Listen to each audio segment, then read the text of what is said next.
Welcome to another episode of the Mound Visit podcast. Today we're going to dive into deloads, shutting down. Do you keep throwing? There's so many different options this time of the year that I think this is a really important conversation to have because frankly, there's a lot of players and even coaches that don't handle this time of the year properly, in my opinion. I think there's a lot of players that kind of get screwed up from either taking too much time off or going too hard, and then they end up being fatigued when the season starts. I think there's a fine line between the two of those things of being underprepared and also overtraining. So I'm just going to walk through a couple ideas. Like, I'll be honest with you, like this is going to be kind of an off-the-cuff type of episode. Like, I don't have a bunch of notes that I'm going to go off of. I'm just going to kind of go off of what I've done in the past, some thoughts that I have on this. And I don't want to say rant because it's not going to be a rant necessarily, but I am just going to kind of bounce back and forth between a couple different ideas and things that you could possibly do, and we'll also walk through an example of, based off of when your season starts, what does your ramp up need to look like, what does your deload look like, all of those things. So the first thing that we have to do when we're deciding whether we're going to shut down, deload, or just keep going high intent throwing is the number one thing we have to ask ourselves is, are we healthy?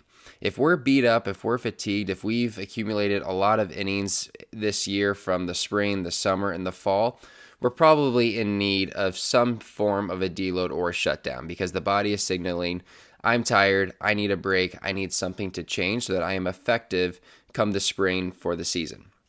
So if that's you, if you're feeling beat up, if you're feeling fatigued, you absolutely need to do something different other than continuing your high intent throwing. The second question we have to ask ourselves is, when do I need to be built up for, let's just say I'm a starter, I need to be built up for 5 innings. If I'm a reliever, when do I need to be built up to be able to throw multiple times a week at high effort? Once we understand where we need to be or where that endpoint is, when that first game is, we can then work backwards from there to figure out how much time can I actually afford to take off from simply just a ramp-up standpoint. That's not even factoring in time for development and to work on things, but simply if I take X amount of weeks off, do I have enough time to do a proper ramp-up as well as to do my bullpen progression and my inning build-up to be prepared for the season? And this is by far one of the things that gets screwed up the most is guys ramp up way too fast. They're underprepared for when the season starts from a physical standpoint, their arm being in shape, and they might feel okay at first, but it's going to catch up to them eventually. And unfortunately, a lot of times that's what can lead to injuries is if we're not properly building ourselves. So I'm just going to look at a calendar here. I'm just going to pull it up on my phone so we can kind of work backwards and play around with this a little bit to give you an idea of what we need to do. So let's just use Division I baseball. I'm going to assume opening day is February 14th. It's usually the middle of February, that Friday. So just looking at my schedule here, it looks like the 14th is opening day. And let's assume a starting pitcher needs to be prepared to go about 5 innings, 70 to 80 pitches, somewhere in there. Well, we can simply just work backwards from there of what they need to be doing for their progression. So the week prior to that, they need to be going at least 4 innings. So we'll look at February 7th. They need to be going at least 4 innings, 60 to 65 pitches to put them in a decent place to go 5 innings, 70 to 80.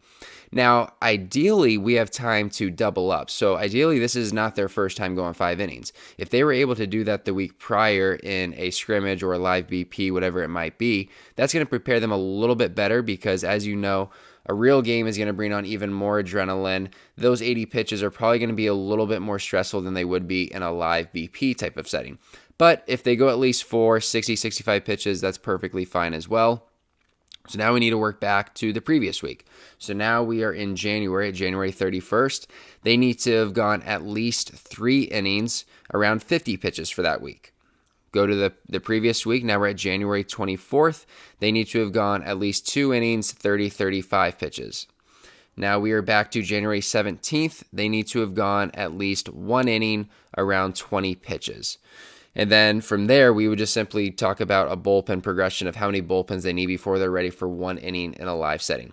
Now, I will say this is a very fast ramp up. Adding an inning and 15 to 20 pitches every week is a fairly fast ramp up. Oftentimes, you're going to want to double up on a couple of those. Specifically, the 2 innings, I would say the 2 innings and the 3 innings are kind of some big jumps is to make sure that we're doubling up on those or at least making sure they're prepared to increase that pitch count. So let's just assume that we did a fast one, because obviously time is an issue with Division I baseball, right? You only have so many weeks to prepare for the season. You don't have an infinite amount of time to make sure your guys are throwing lives. So in most cases, this is the type of ramp up that you have to do, and you just have to make sure that your guys are prepared before they show up back to campus and they're doing what they need to be doing away from the field and away from campus.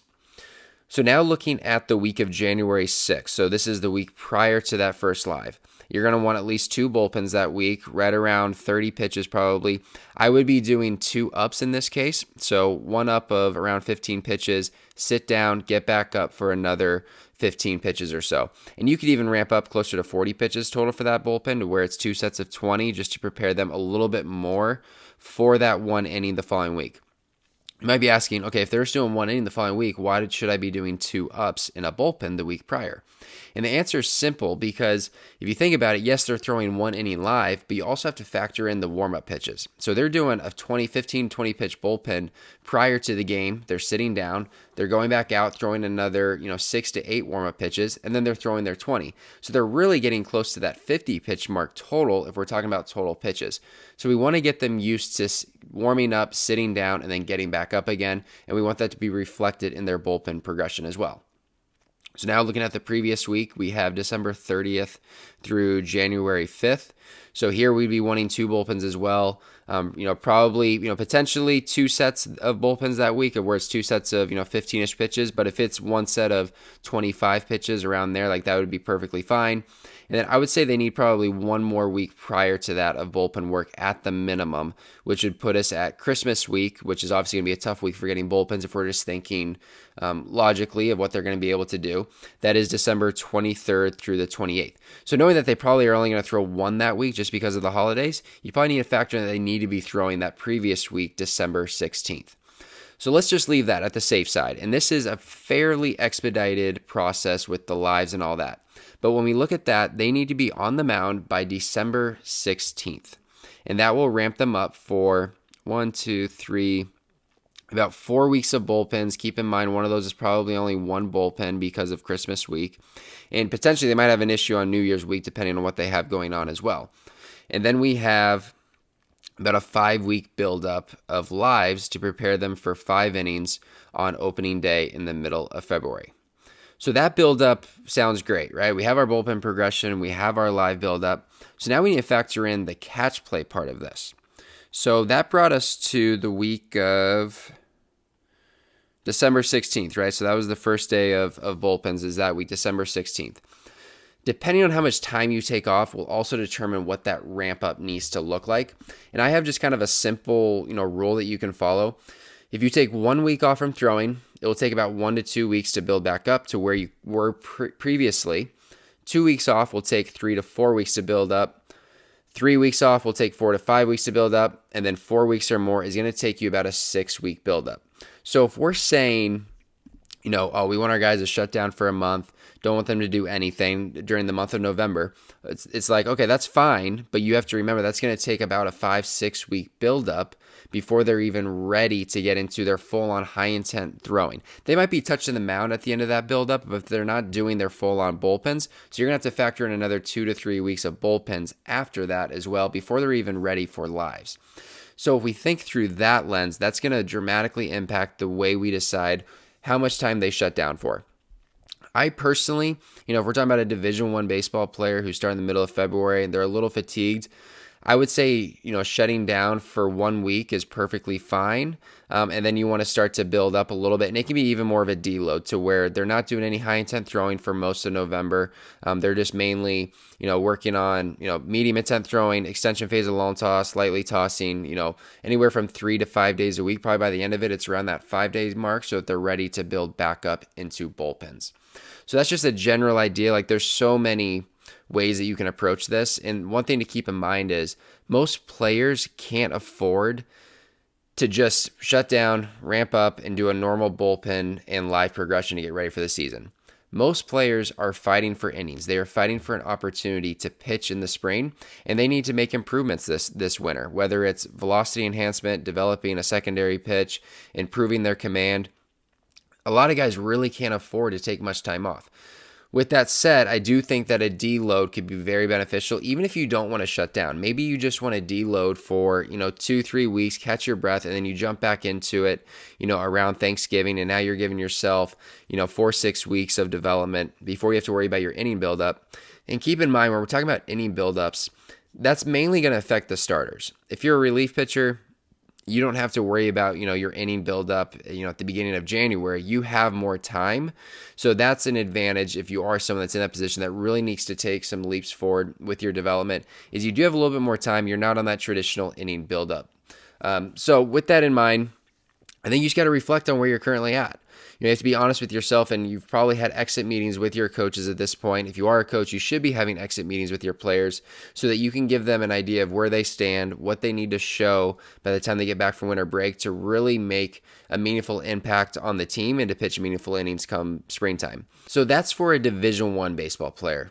They don't start to the middle of February, so they have a little bit of wiggle room. But I also work with a handful of junior college players, specifically in Arizona, because that's where I'm at.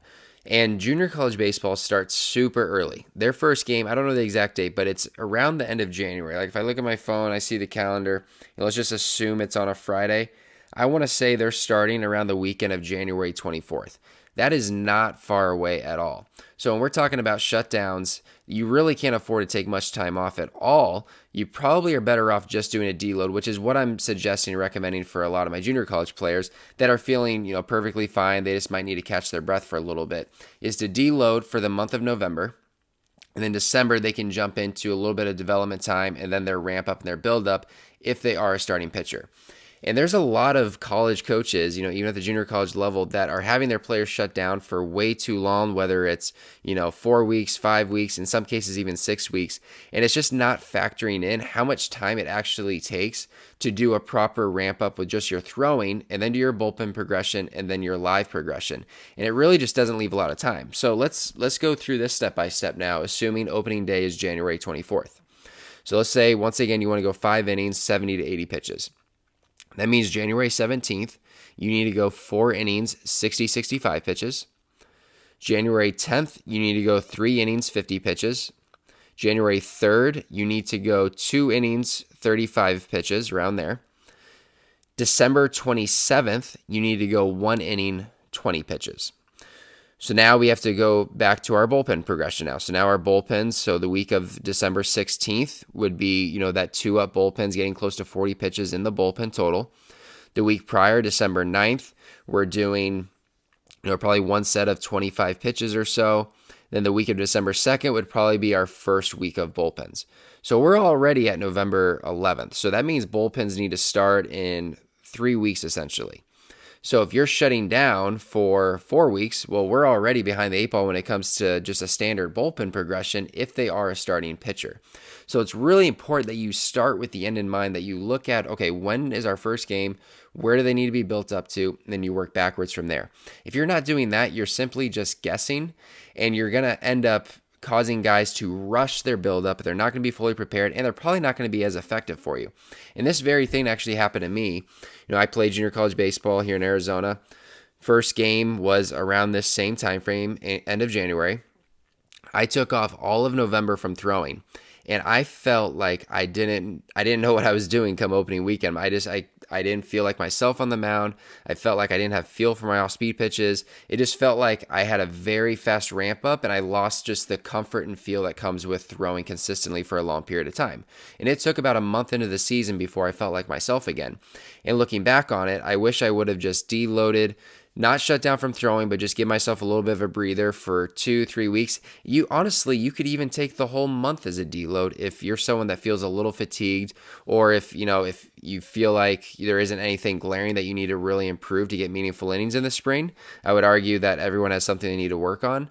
But point being, if you're someone that just needs to do a regular ramp up, you could deload all of November and you're ready to jump into bullpens beginning of December because you're already in throwing shape. And maybe that last week of November, you do, a couple high intent days of just long toss and pull downs and you're ready to go. Like, that's the lens I want you to start thinking through and understanding how much time do you actually need, and not just saying, yeah, I'm going to take 2 weeks off and then I'll just gradually build up and I'll be fine for the season, without factoring in how much time it actually takes to do that. Now, there's also a group of players that are in colder weather states, specifically high school players, where their seasons don't start till March or April, even. And I think even in Iowa, I want to say they start in May. So if you're in those situations, you have plenty of time. I would say that November is probably a great time to shut down. You could afford to take, 4 to 6 weeks of a shutdown period, do a proper ramp up, jump into a development phase, whether it's velocity, pitch movement, whatever it might be, and then start to blend to the mound for normal bullpen work and all of that. You do have plenty of time. So I would say if you're in a situation like that, taking November off, maybe even, getting closer to the 6 week off mark if you really need it, can be okay because you have such a long runway to accomplish what you need to do. With that in mind, I would still start with opening day and work backwards from there and try to have a general idea of what your whole year looks like. Obviously, we're talking about the winter right now, but I think mapping out your entire year can be really helpful just to look at it from a bird's eye view of understanding, okay, what is the ebb and flow of my calendar? When am I in season mode? When are my deloads? When is my shutdown period? When is my development phase? All of those things are going to paint a really clear picture for you if you look at it from a bird's eye view. That doesn't mean that we can't adjust and that we have to stick perfectly to what that calendar says, but at least gives us a good idea of what we're shooting for and what the general plan is for our off-season and in-season development. To help with this process, I do have a couple free throwing buildups. I have an inning buildup, I have a deload plan, as well as build-up plans or on-ramp plans for, I want to say 3, 4, 5, and 6 weeks. So I'll be sure to attach the link to that in the notes below. And if you have any questions, don't hesitate to ask. You can reach me on social media. You can send me a direct message, and I'll get back to you as fast as I can to answer any questions you have. That wraps up this episode. I'll see you guys next time.